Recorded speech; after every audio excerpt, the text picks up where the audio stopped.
Assalamualaikum warahmatullahi wabarakatuh.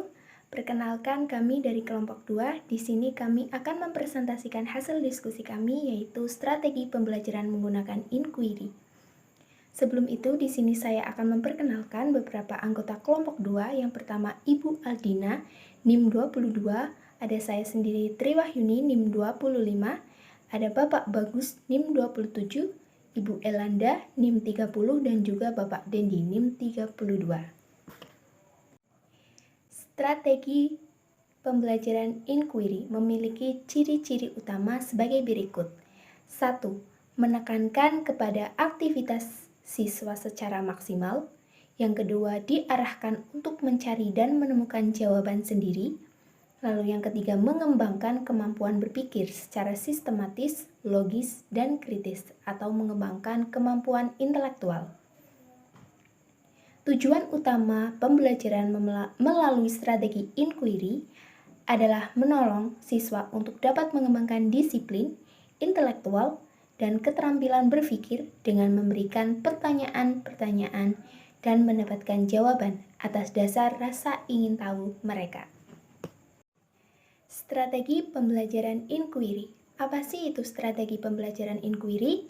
Adalah rangkaian kegiatan pembelajaran yang menekankan pada proses berpikir secara kritis dan analisis untuk mencari dan menemukan sendiri jawaban dari suatu masalah yang dipertanyakan.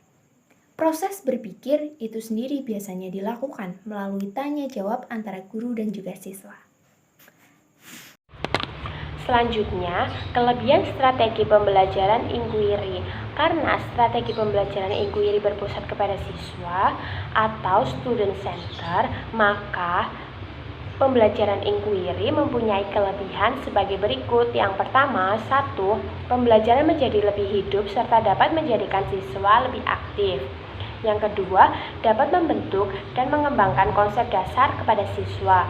Yang ketiga, membantu dalam menggunakan ingatan dan transfer pada situasi proses belajar yang baru.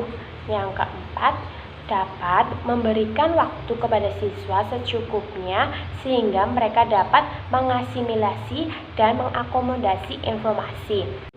Yang kelima, mendorong siswa untuk berpikir dan bekerja atas inisiatifnya sendiri, berpikir jujur, objektif, dan terbuka.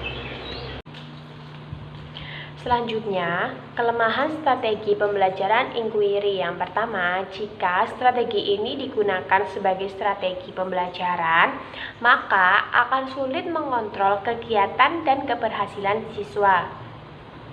Yang kedua, strategi ini sulit dalam merencanakan pembelajaran dengan kebiasaan siswa dalam belajar. Yang ketiga, kadang-kadang dalam mengimplementasikan memerlukan waktu yang panjang, sehingga guru sulit menyesuaikan dengan waktu yang telah ditentukan. Yang keempat, selama kriteria keberhasilan belajar ditentukan oleh kemampuan siswa menguasai materi pembelajaran, maka strategi ini akan sulit diimplementasikan oleh setiap guru. Yang kelima, pembelajaran dengan metode inquiry memerlukan kecerdasan siswa yang lebih tinggi. Bila siswa kurang memahami, hasil pembelajarannya akan kurang aktif. Prinsip-prinsip penggunaan strategi pembelajaran inquiry. Yang pertama, berorientasi pada perkembangan intelektual. Tujuan dari strategi pembelajaran inquiry adalah perkembangan berpikir. Dengan demikian, strategi pembelajaran ini selain berorientasi pada hasil belajar, juga berorientasi pada proses belajar. Karena itu, kriteria keberhasilan dari proses pembelajaran dengan menggunakan SPI bukan ditentukan oleh sejauh mana siswa dapat menguasai materi, akan tetapi sejauh mana siswa beraktivitas mencari dan menemukan sesuatu. Kemudian prinsip interaksi. Proses pembelajarannya pada dasarnya adalah proses interaksi, baik interaksi antar siswa maupun interaksi siswa dengan guru, bahkan interaksi siswa dengan lingkungan. Kemudian prinsip bertanya. Peran guru dalam menggunakan SPI adalah guru sebagai penanya. Sebab kemampuan siswa untuk menjawab setiap pertanyaan pada dasarnya sudah merupakan sebagian dari proses berpikir. Guru perlu menguasai berbagai jenis dan teknik bertanya. Kemudian prinsip bertanya untuk berpikir. Belajar bukan hanya mengingat sejumlah fakta, akan tetapi belajar adalah proses berpikir, yakni proses mengembangkan seluruh otak. Pembelajaran berpikir adalah pemanfaatan dan penggunaan otak secara maksimal. Anak dituntut untuk belajar berpikir logis dan rasional, dengan memasukkan unsur-unsur yang mempengaruhi emosi, yaitu unsur estetika melalui proses belajar yang menyenangkan. Kemudian prinsip keterbukaan merupakan proses mencoba berbagai kemungkinan. Segala sesuatu mungkin bisa terjadi. Oleh sebab itu, anak perlu diberi kebebasan untuk mencoba sesuai dengan perkembangan kemampuan logika dan nalarnya.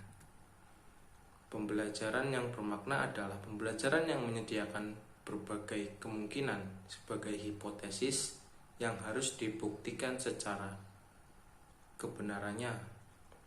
Tugas guru adalah menyediakan ruang untuk memberikan kesempatan kepada siswa mengembangkan hipotesis dan secara terbuka membuktikan kebenaran hipotesis yang diajukan. Langkah-langkah strategi pembelajaran inquiry. Yang pertama, orientasi.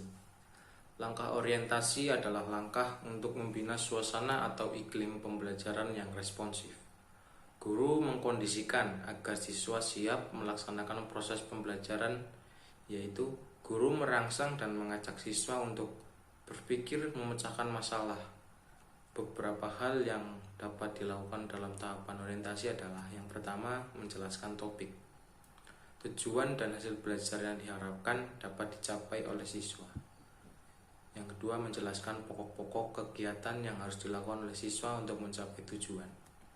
Yang ketiga, menjelaskan pentingnya topik dan kegiatan belajar. Hal ini dilakukan dalam rangka memberikan motivasi belajar siswa. Kemudian langkah yang kedua yaitu merumuskan masalah. Merumuskan masalah merupakan langkah membawa siswa pada suatu masalah atau persoalan yang mengandung teka-teki. Dikatakan teka-teki dalam rumusan masalah yang ingin dikaji, karena masalah itu tentu ada jawabannya dan siswa didorong untuk mencari jawaban yang tepat. Proses mencari jawaban itulah yang sangat penting dalam strategi inquiry ini. Oleh sebab itu, melalui proses tersebut siswa akan memperoleh pengalaman yang sangat berharga sebagai upaya pengembangan mental melalui proses berpikir. Kemudian langkah yang selanjutnya yaitu merumuskan hipotesis. Hipotesis adalah jawaban sementara dari suatu permasalahan yang sedang dikaji dan perlu diuji kebenarannya. Potensi berpikir siswa dimulai dari kemampuan setiap individu untuk menebak dan menduga dari suatu masalah. Untuk mengembangkan kemampuan menebak pada diri anak, guru dapat mengajukan beberapa pertanyaan yang mendorong siswa untuk merumuskan jawaban sementara.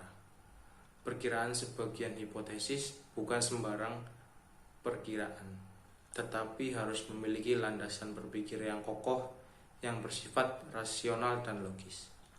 Langkah yang selanjutnya yaitu mengumpulkan data. Mengumpulkan data adalah aktivitas menyaring informasi yang dibutuhkan untuk menguji hipotesis yang diajukan. Mengumpulkan data merupakan proses yang sangat penting dalam pengembangan intelektual. Selain memerlukan motivasi yang kuat, dalam proses ini juga membutuhkan ketekunan dan kemampuan menggunakan potensi berpikir. Langkah yang selanjutnya yaitu menguji hipotesis.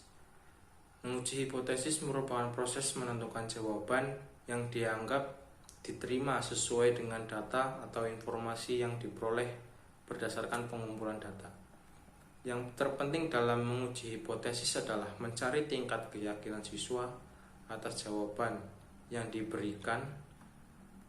Menguji hipotesis berarti juga mengembangkan kemampuan berpikir rasional, yaitu kebenaran jawaban yang diberikan bukan hanya berdasarkan argumentasi, tetapi didukung oleh data yang ditemukan dan dapat dipertanggungjawabkan. Kemudian merumuskan kesimpulan. Merumuskan kesimpulan merupakan proses mendeskripsikan temuan yang diperoleh berdasarkan hasil pengujian hipotesis. Untuk mencapai kesimpulan yang akurat, sebaiknya guru mampu menunjukkan pada siswa data mana yang relevan. Metode yang digunakan dalam strategi pembelajaran inquiry. Metode diskusi merupakan metode pembelajaran yang menghadapkan siswa pada suatu permasalahan. Tujuan utama metode ini adalah untuk memecahkan suatu permasalahan, menjawab pertanyaan, menambah dan memahami pengetahuan siswa serta membuat suatu kesimpulan. Kemudian metode demonstrasi adalah metode penyajian pelajaran dengan memperkirakan dan mempertunjukkan kepada siswa tentang proses, satuan atau benda tertentu, baik benda yang sebenarnya atau hanya bersifat tiruan. Yang selanjutnya metode tanya jawab. Bertanya dapat dipandang sebagai refleksi dari keingintahuan setiap individu, sedangkan menjawab pertanyaan mencerminkan kemampuan seseorang dalam berpikir. Selanjutnya yaitu materi tentang permasalahan dalam pelaksanaan KBM. Karakteristik dari pendekatan inquiry ini adalah guru tidak mengkomunikasikan pengetahuan, tetapi membantu siswa untuk belajar bagi mereka sendiri. Kemudian topik, masalah yang dipelajari, dan metode yang digunakan untuk menjawab permasalahan dapat ditentukan oleh siswa, dapat ditentukan oleh guru, dan dapat ditentukan bersama oleh siswa dan guru. Pembelajaran inquiry ini memberi tekanan pada ide-ide konstruktif dari belajar, kemajuan belajar terbaik dalam situasi kelompok. Pembelajaran inquiry ini menekankan kepada proses mencari dan menemukan. Materi pelajaran tidak diberikan secara langsung. Peran siswa dalam strategi ini adalah mencari dan menemukan sendiri materi pelajaran. Sedangkan guru itu berperan sebagai fasilitator dan membimbing siswa untuk belajar. Dengan kata lain, untuk siswa yang pintar, maka akan cepat dan mengerti dalam pembelajaran. Tetapi untuk siswa yang daya tangkapnya kurang, akan menimbulkan kebingungan dan akan tertinggal jauh pengetahuannya.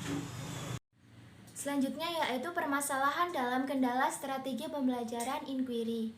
Pemecahan masalah dalam strategi pembelajaran inquiry adalah sebagai guru kita harus menerapkan cara dengan menyeimbangkan situasi atau kondisi di setiap kelas. Karena kita tidak tahu bagaimana karakter dan kemampuan siswa satu persatu, sehingga kita sebagai guru bisa menyeimbangkan kemampuan siswa di dalam kelas yang kita ajarkan tersebut. Sebagai seorang guru, kita dituntut untuk memberikan pendidikan yang luar biasa agar siswa kita mengerti dan memahami apa yang kita ajarkan dan mencerdaskan siswa-siswi kita agar mereka menjadi generasi penerus yang berkualitas. Mungkin hanya itu yang dapat kelompok kami sampaikan. Kurang lebihnya mohon maaf. Semoga bermanfaat. Wassalamualaikum warahmatullahi wabarakatuh.